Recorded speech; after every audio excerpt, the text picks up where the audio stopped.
milers de joves i que són referents ja. La GERC han presentat a Terrassa l'Acampada Jove. Arriba a la 15a edició, consolidat com un dels festivals de música més importants dedicats a grups catalans i que l'any passat va plegar més de 20.000 joves.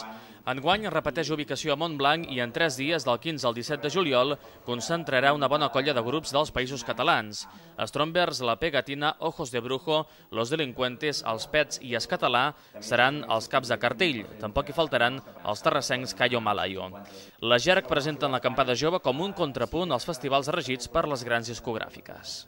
Hi pot haver problemes econòmics, hi pot haver problemes realment no només en el sector musical sinó en tots, estem en un moment molt difícil, però quan un projecte té una base sòlida i aposta desacomplexadament per la música feta al nostre país principalment, no únicament, el públic respon perquè entén que darrere del nostre festival no només és un festival musical sinó que també hi ha un compromís polític.